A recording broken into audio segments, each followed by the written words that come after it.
I was wondering when somebody was going to speak up about these recommendations by this Economic Recovery Committee.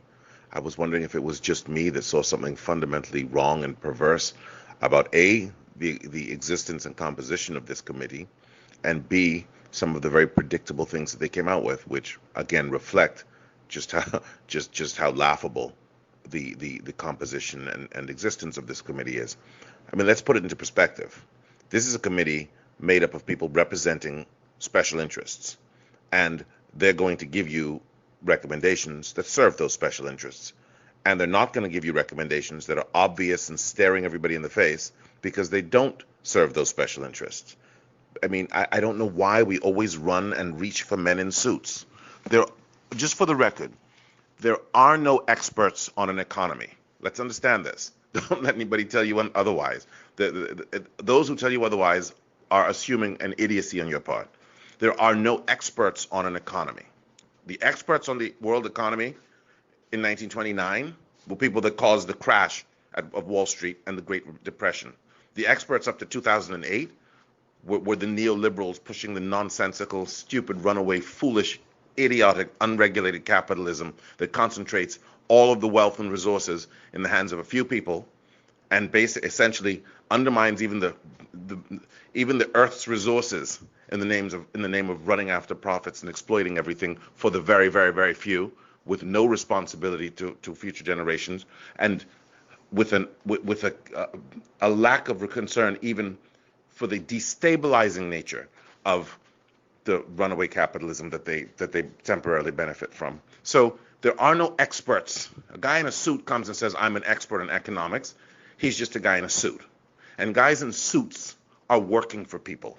And look at who they're working for and ask yourself, are their recommendations going to be in the interests of you and the country as a whole, or in the interests of the And people one that of they're those working changes, for? the And government the has the decided answer to is adapt obvious. the Extended Stay In the Visa case of this program, country which and the allows kinds of remote people who they workers reach to out to, reside in the country visa-free for up to 1 year with tax you get rid of incentives. the The $500 ERC says this program will exemption for not Bahamians to only shop. increase Now, this is revenue a receipts country to the public which has a treasury, lower but will minimum also wage than the U.S., which the same experts don't say anything about. They don't say raise the minimum wage because that'll cause more spending in the economy, right? And that'll mean that people who come here and set up business have to spend a larger portion of their outlay on salaries, which then comes into the domestic economy. It won't tell you that. But they'll tell you in a country that has a lower minimum wage than the U.S. that the government should eliminate the $500 exemption. That is a relief to most people because it means they can do more with their limited discretionary spending because prices in the Bahamas are elevated because although the merchant who's paying you less than the minimum wage in the U.S. is selling you stuff at twice the price of the U.S., right? So this is what this committee comes out with. Nothing about raising minimum wage to boost the economy, which would obviously boost the economy in a country like this. But and you have to understand, we're not the states. Most of the employers, by making them pay higher wages, the large employers especially, and most employers already pay more than minimum wage, but the large ones who don't, by making them pay more, you're not compromising their ability to exist. That's a lie, right? You're just saying a larger portion of their profits goes to the workers rather than into their bank accounts or just sitting there doing nothing or being taken back out of the country in the case of a foreign employer. But anyway, so these quote unquote experts are quick to see the need to eliminate. Look who they're working for.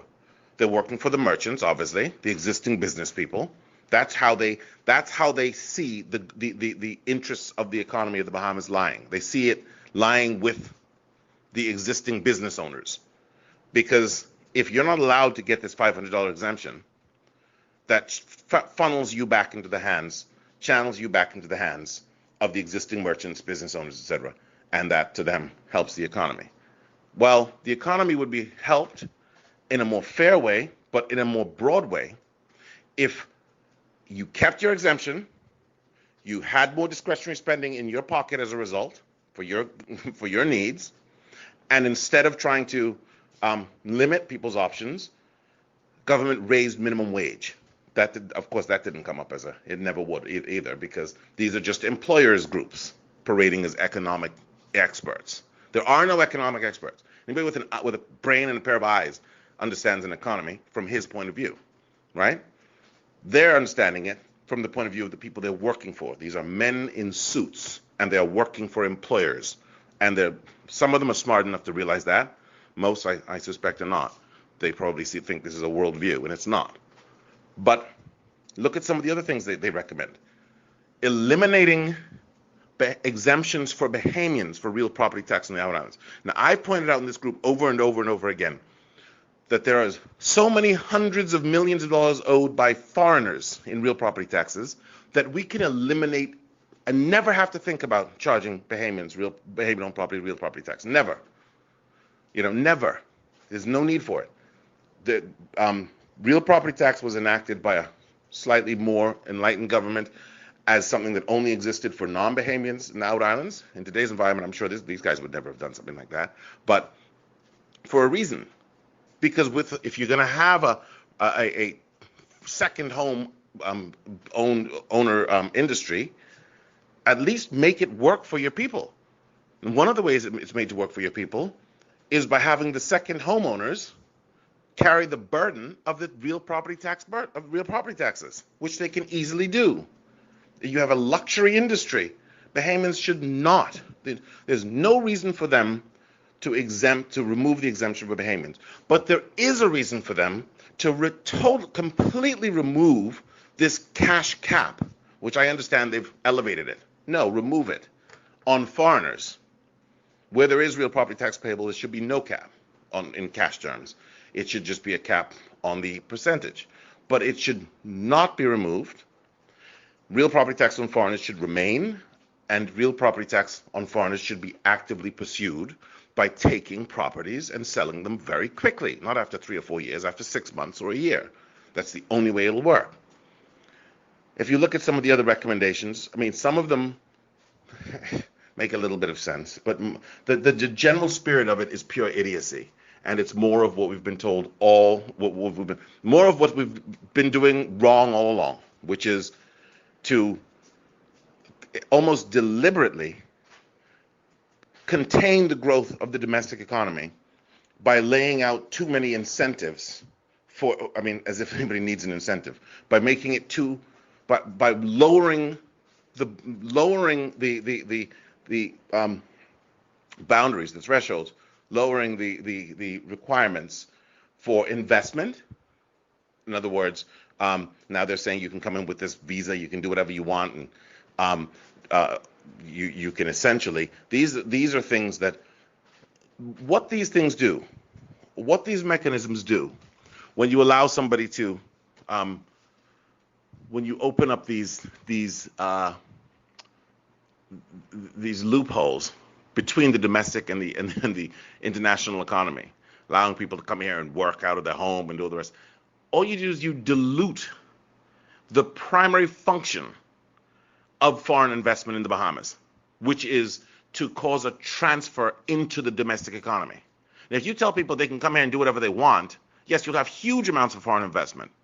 But because you've removed all of you're lowering the taxes, you're removing the burdens, you're removing the requirements that Bahamians only can do this, and that.